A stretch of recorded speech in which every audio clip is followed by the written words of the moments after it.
Hello to my fellow history lovers and people that think if I learn something new, it will be a good day. I have a really interesting story for you today. So, among this painting that you're seeing, one of these men will be the only American ever tossed into the Tower of London.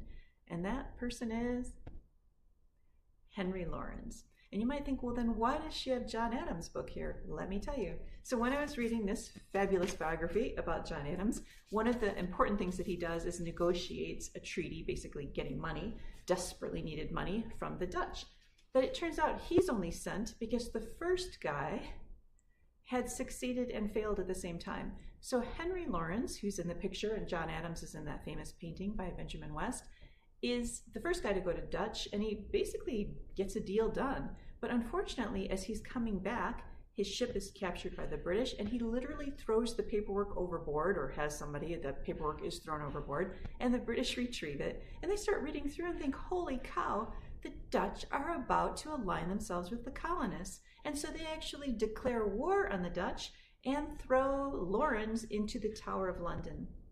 And if you've ever seen the Tower of London, I went once, gosh, it has to be over 10 years ago now. And it's not a place you'd want to be. In fact, I wouldn't even visit it, but my sons, I think they were 12 and 10, something like that about then. And they really wanted to see the torture chamber.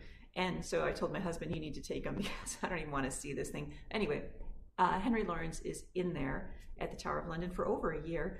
But guess, and I don't think he was tortured. I don't think there's any evidence he was tortured. But this is the most amazing part is guess who he was exchanged for? There was a prisoner exchange.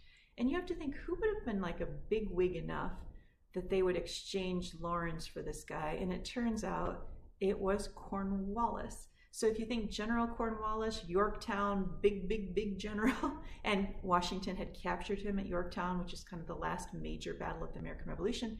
Well, we're holding Cornwallis, they're holding Lawrence, and there's a prisoner exchange, and that's how he gets back to America. Anyway, I thought that was really interesting. Thank you for letting me share, and I'll see you tomorrow.